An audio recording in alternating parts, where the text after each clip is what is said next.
Hi, welcome to a reading vlog where I'm going to be reading random stuff. Essentially, this month I'm focusing on SBFBO, which is a blog off that I'm a judge for, and so I have 9 mandatory reads for that. However, I'm not having the best time with them so far, and I realized I really want to continue reading romantasy and things I'm really excited about, because a lot of those are like heavy hitter, dense, epic fantasy style stories, like long journeys, and a lot slower than what I tend to read these days. So this video, I'm going to be picking up books in between all my SPIFBO books and reading them. So I have started my first read in between SPIFBO books. I needed to pick me up after my last one, and I'll leave that vlog somewhere, those vlogs somewhere for you to look at if you want to check them out. But I'm reading Servant of Earth, which has become an impromptu buddy read on my Patreon. A bunch of people were like, we're gonna read it, and I was like, hey, me too. And then more people joined us, and so it's a lot of fun. We just started it this weekend. I'm about 100 pages in. If I'm being honest, I struggled with the first 50 pages. The writing style, for lack of a better word, was formal and wordy. I don't really know exactly how to explain it, but it just felt like there was too many words being used and that it was a little detached. I definitely settled into the writing style as I kept reading, and I do think the first couple chapters were the worst, and as I got used to it, I think also the author kind of found their footing and their writing as the story went on. I do still think it's a little detached for me. I'm having troubles connecting emotionally to the characters. However, I am so invested in the plot now, which is funny because one of the complaints I also had at the beginning was that it feels like every other fanro I've read. This is a story about our main character who lives in a little village that's on the edge of the Fae realm, and they have a bargain with the Fae that every however many years the Fae comes and takes some of the unmarried girls in the village. This is based on Fae lore. There is Fae lore around Fae stealing kids and unmarried women. So I understand why so many Fae books start with this concept. However, I'm tired of it. I don't really like it anymore. So that was a struggle for me. I would like a more unique way of getting our main character into the Fae world and her having less knowledge about them, but only having some kind of knowledge. But now I'm invested. When we got into the Fae realm, we learned about the court politics. There's a king and then 6 Fae realms. There is the fire realm, the earth realm, the dark realm, the light realm, the illusion, is that what it is? Something like illusion realm, and then the blood realm that no longer exists because they rebelled years ago and the king got rid of them. And as our main character makes it into the Fae realm as one of those chosen people, the Fae are actually a lot wicked and they don't really plan for humans to make it there, and they treat them very poorly if they do. She is told to become a servant of one of the earth princesses who has to compete in these deadly trials in order to get her full Fae power. Until she passes these trials, she only has access to a bare minimum of her power, and if she fails them, her power actually gets wiped away and she'll become a servant. So it's really important for her to pass, and the king gives her a human servant as a disgrace because he doesn't really like the earth realm. Because she's human, she can go places unseen, and people think, she's just a human. So they talk in front of her, what can she do? She's useless, she's small, she's whatever. And so our main character kind of becomes the perfect spy and perfect person to help this princess out. And I'm really, really liking the court politics in this. As we continue on, I'm just in the first trial, and I do like the first trial, and I'm very excited about the man. I don't think there's a lot of romance in this first book. 2 of my patrons read it, Deb and Jonathan. Deb has a channel, I'll link down below, and they both liked it, but they're not the biggest romantasy lovers, and I think they liked the minimal romance that was in this first book. I think it will be in later books, but if it is who I think it is, the Void Prince, I like ye. I really like ye. So I'm excited to continue. I'm excited to read more, which is good because this morning and last night I thought I was really struggling with it. But as I got used to the writing style, it's really I'm really enjoying it now. Hello, good morning. Oh, it looks like a halo up there. I kind of like it. I am 60% in. My cats are playing with the box. I am 60% into the Servant of Earth. It's really funny because for some reason I keep reading it servant instead of servant, and the running joke in my Discord right now is that there's ants in the story. There's no ants. This story, I have mixed feelings about it. I am kind of enjoying it. I am having a good time with it. I'm loving a buddy read of it. I don't think I would be enjoying it as much without a buddy read. My whole Patreon is buddy reading it. Well, not the whole Patreon, but everyone has access to it if you're in the Discord. And so a bunch of us are, and I'm liking discussing things with them. I'm liking talking about the characters. In this, there's 2 love interests, and she's definitely going for one in the book, and the rest of us are all please leave this guy and go for this other guy because this guy is so much better. And I'm loving like the screaming in Discord about that. Like that's some of my favorite things. Like sometimes buddy reading a book can make me like a book so much more just because it's funner to read. And that's currently why I love buddy reading things. It just means the moments that we like, we all scream about, and it makes me like them even more. I mean, yes, it also happens where the moments we dislike, we all complain about, and I dislike those moments more. But for this one, it is working for me. I don't think it's 5-star. I feel like it feels like things are happening too fast, and I wish I really connected to the character. I feel like her emotions are kind of, I mean, she says it in the story. She is just trying to get her feet in front of her and walk one step at a time. She's not really taking time to think about where she is or like think through her distraught or her emotions very much. She's just trying to get through it. And that's a very human thing to do, and I understand why other people would really enjoy that, but I'm finding it hard to connect to her because of that. However, the world building in this is very, very lush. I'm enjoying the world building. I'm enjoying learning about all of the 4 realms. I do think the plot is predictable. I saw right through it in like chapter 4. Like in my Discord, I put, I'm pretty sure this is gonna be what's happening. And everyone was like, yeah, that was pretty see-through. But the story is still entertaining. And I do think sometimes there's something to be said about a story that is predictable, but it's like entertaining, and it doesn't make me want to stop reading because I know what's gonna happen, because like the journey is what matters, and I'm enjoying the journey even if I know the end point, if that makes sense. But the world building itself is really cool, and I like these people are stuck underground. The fairies are stuck underground. They have a tyrant king, and kill the king off with his head. We don't like him. And this tyrant king is keeping them underground. Like all these fairies are essentially prisoners, and I think that that makes for a really interesting story, because like you're waiting to see what is going to happen, what is finally going to rise to the top. Like when all the hot air comes into the room, it's gonna rise, and when's it gonna explode and things like that. So I am enjoying this, but there are some like problems with it also. But I do like the trials. The trials are a lot of fun. They're really unique. I feel like there are some trials that are just like, oh, I've seen that trial before, and these feel like the author created them and like really took time to think on them. I really liked them. The light trial was absolutely cruel. I hated the fire trial though. I thought that was dumb, but the light trial so far has been my favorite, I think. Maybe not. The puzzle one, I think that was the illusion trial. I think it was the illusion trial. That one was so good, but the light trial was cruel. The void trial was also good. I'm interested to see the blood trial. Yeah. Okay, now I need to go talk about another book in another vlog that I'm not enjoying this much. I finished Servant of Earth a few days ago, and I'm giving it 4 stars. Honestly, I did really think about giving it 5 stars. The ending was so good. I think that this is a very predictable story. Like, I really can't say that things surprised me, but the plot really sucked me in. I had a lot of fun with it. I really liked the trials, and although the characters didn't grip me, I didn't feel for them, I wish that I had cared a little bit more. By the end, I certainly was invested in them, and I think that that makes a really good story. So I ended up really enjoying this one. I really liked the trials. Like, the trials were super cool. The ending of this one made me realize how much I want book 2. If book 2 was out right now, I would be binging it and read the next one. And then in other news, I did get a package from my friend Marissa.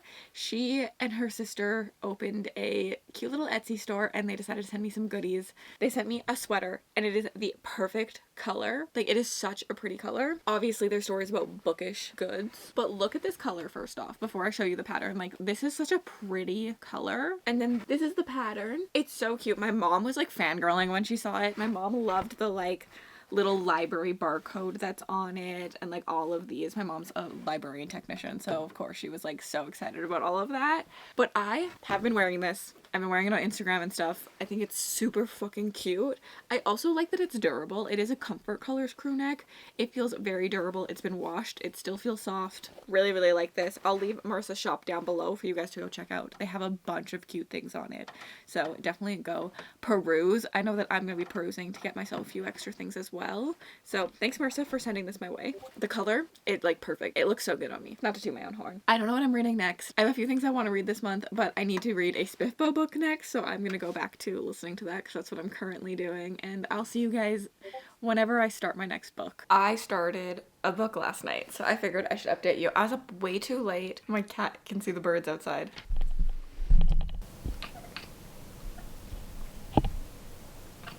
Nah, I don't remember what I was saying. Hopefully you can hear him doing the little cute little noise that they make. I love it. I love it so much. I stayed up way too late last night watching the final Eras tour. I actually can't believe it's over.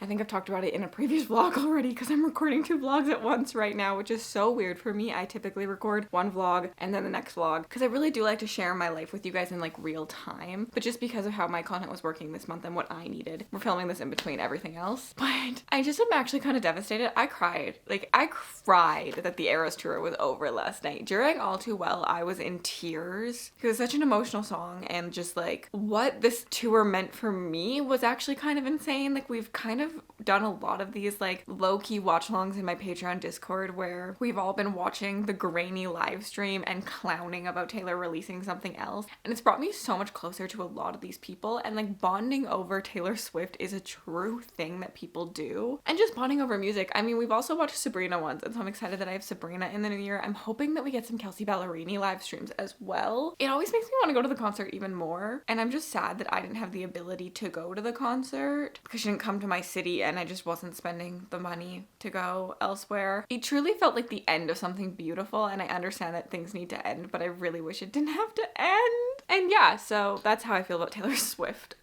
Coffee. But I did start a book, and I was kind of like reading a little bit while I watched the live stream, like a page every 30 minutes. My Patreon buddy read for the month is Empire, Flame, and Thorns, and so I got 37 pages in. I'm on chapter 4, so I'm about 10% in, and I feel like this book starts with a bang. I'm really, really intrigued. This is Dragon Shifters with a trial. Essentially, we're following our main character, who is a fae, and in this world, the fae at one point took the Dragon Shifters and forced them to be their slaves, essentially. They used collars on them made out of a metal that like suppressed their magic, and they made dragon riders. Eventually the dragon shifters rebel and they win, and they now treat the fae as slaves. They are nothing more than dirt, but they do have a tournament every single year that has like hope for the fae. If you are one of the 3 winners, you get to leave the Seelie court and go elsewhere in the world, and you kind of have your freedom. So our main character is a fae. She is bottom of the barrel of the resistance, and in order to move up in the resistance, she thinks, well, maybe I'll compete in this tournament and I will win and I will get my freedom, and I will bring other people from the unseelie court back to help with our rebellion and get our freedom. So far, I really like the world building. I thought that story of like freedom and like the cycle that is was very interesting. I really enjoy stories that talk about how humans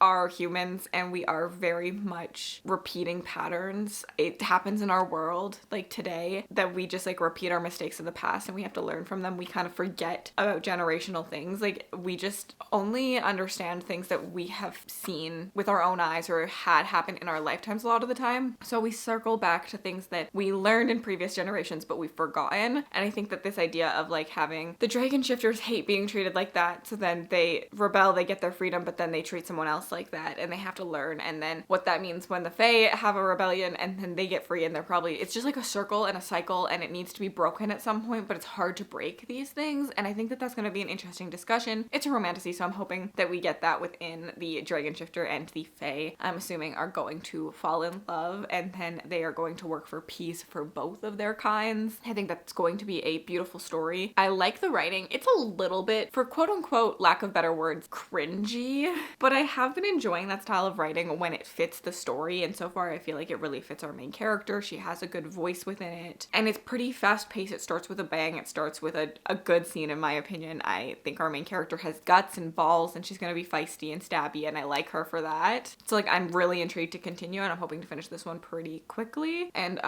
Claire has also started it in my Discord, and she's also enjoying it, so I'm hoping more people start it and enjoy it as well, because this could be the next romantasy for everyone to read. Okay, for those of you who were around about, was it 2 months ago now? Maybe 3 months ago, when I learned that I like chicken burgers after my entire life saying I don't like chicken burgers, and was on like a chicken burger like ranking list crave. Like, I was going through trying all these chicken burgers to see which ones I liked best. I did fall off that wagon a little bit because I just learned that I like the Wendy's and the Chick-fil-A one the best, and so I just keep eating those. But there's so many still that I haven't tried. So when I'm at a place that has a chicken burger, I have still been trying them. Here is my current ranking. I need to try a lot more still. I typically like the ones that are spicy a little bit better, but today we got A&W, and this one is a BLT chicken burger, and I was like, I need to try it.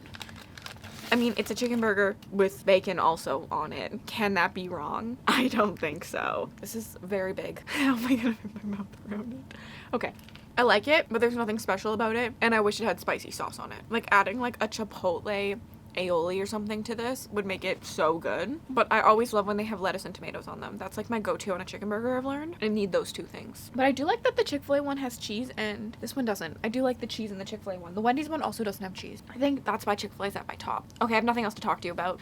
Oh, I could talk to you about like the light choking scene that we just read. I think I like it better than a knife to the throat scene. The book I'm reading right now, the KU book that I've already talked about in this video. There's like a point where he like finds her in the hallway and like it's like essentially your typical knife to the throat scene, but instead of a knife, he chokes her. Like he's got his hand around here. It's just like light, like there's no pressure, and she talks about it. And I was like, I'm into this microtrope more than the knife to the throat scene because that's like so overdone now, even though I still love it. Give me light choking hallway scenes like this. I need it. I was like dying reading it. I was like, this is everything I've ever asked for that I didn't know I needed to ask for. You get me? Okay, I'm gonna eat my food now. I actually just filmed a little unboxing for Instagram. I'm having fun playing with Instagram. You can see my new Agatar books in the back. Ah, so pretty. But I unboxed actually my Arcane box because it's so late, so I figured I wasn't spoiling anyone. Because of the Canada Post strike, they had to like have all of their boxes returned and then resent through DHL instead of Canada Post. So I did just get mine way later than everyone else. But these are absolutely breathtaking, stunning, incredible. I love Arcane editions, and these two might be some of my favorites. I really hope I like these books. They're both absolutely beautiful. I cannot get over them. And I like that they're different series, but they still like kind of feel like they're fitting the vibe. So I just wanted to showcase these off to you like really quickly just to show you how much I love them and just talk about how much I actually love Arcane. Arcane could be my favorite book sub box. I like that they do 2 of an author's or 2 of a series, but Fairy Loot Romantasy is also pretty good for me. But I do like that Arcane has unlimited skips, and I really like their editions like quite a bit. So Arcane could be my favorite. I would say when I'm wanting a series to be done, Arcane typically comes to my head as like they would kill it. I am also 30% into Empire of Flame and Thorns. I think that's what it's called. Listen, I am giggling and screaming about this book so much. It's taking me a really long time to read just because I am trying to prioritize SBFBO. But the scenes in this are absolutely incredible, amazing. Like, I'm eating up every little scene. They have good banter. They have good tension. She is smart and self-reflective, and we have multiple badass women in this. So like, I love that. I love this so far. I'm having so much fun. I'm not super far in, but like, I'm vibing so hard. I'm also watching Tracker, and if you haven't seen that, you probably should. It's a lot of fun. It's about some like guy whose dad raised him to be like a survivalist, and now he uses those skills that he learned to save or find missing people, and I really enjoy it. It's fun. It's quirky. Well, it's not quirky. Quirky is the wrong. It's just like, it's fun and silly, but like also deep at the same time, and I don't know, I like shows like this sometimes. Like The Mentalist, or honestly Hawaii 5-0 is like one that really gives me these vibes too. Like slightly a cop show. Well, Hawaii 5-0 is definitely a cop show, but this one is like slightly a cop show, but not really a cop show, but it hits like the same vibes and has like a good cast of characters and things like that. So I definitely would recommend it if you haven't watched it yet. But there we are. I'm gonna go continue reading and watching TV. We also decided to put our downstairs Christmas tree up this year. It's the first time it's gone up in a long time. I didn't decorate it. I told y'all I'm the Grinch, and just decorating felt like a lot of work. So I just have a tree and pretty lights up. I also have a cinnamon bun for breakfast, and my boyfriend is bringing me coffee, so like I'm living in my best life right now. I also finished Empire Flame and Thorns last night, and I'm giving it 4 stars. It was close to a 5. I do think that the story felt rushed at times, and I wish we just had like a little bit more character definition. I do think it could have been a little bit longer, and I did want more answers by the end. I feel like some of the motivations are a little bit wonky for me, which could be solved in book 2, but that's what kept it from that 5 star, but 4 stars because like the vibes were vibing, the reads were reading. I was vibing. I was having a great time. I really had fun with this book. I laughed at it. I cried with it. Well, I didn't cry. But I definitely like loved it, and if you love a book with banter, if you're looking for romantasy with banter, this is definitely the book for you. Their banter is so good. I don't have a lot of like thoughts on this one. I just feel like it was a good time read. It had me smiling, and I will definitely be picking up book 2. If book 2 was already out, I probably would pick book 2 up like right now. That's how much I enjoyed it. But sadly it's not out, so I do have to wait for it. But I definitely am very excited to get to book 2 to see what's gonna happen. I really liked the world building in this. I thought it was really well well done. I really liked the trials. We had some more creative trials in it. And I don't know, I enjoyed it. I wish that we had cared a little bit more about characters though, and some motivation answers, but that's it. At the ending, I did not expect this ending. I'll say that this ending got me. I knew something was gonna happen, but not this particular thing. I had like ideas close to it, but like the way it like came to be, I was definitely shocked by. But I still had a good time, so there's that. I was expecting to read a lot more in December than I did. Life got in the way. It actually ended up being one of my slower reading months, which is kind of weird. I'm normally pretty steady with the 10 books I read in December, but we had a cousin in town from overseas visiting us, so we had a lot more family stuff going on. We went on a small trip to Jasper. We went dog sledding. Nick went skiing. You can actually see our entire trip over on Nick's channel. My boyfriend now has a channel, so you can go follow some of that. We're gonna be posting more like lifestyle vlogs and stuff on there every once in a while whenever we do something fun like this trip. And so I didn't read nearly as much as I wanted to, so I actually was really at the end of this only reading SBFBO books, so that's why we see only these 2 books. But I still want to share this video with you. I still really enjoyed both of these reads. My cat is attacking a toy. If you made it all the way to the end of this video and like to leave me an emoji just to say you're here, leave me a cat emoji. And if you'd like to see some of my reading plans for the upcoming year, check out these videos on the screen and have yourselves an absolutely remarkable day.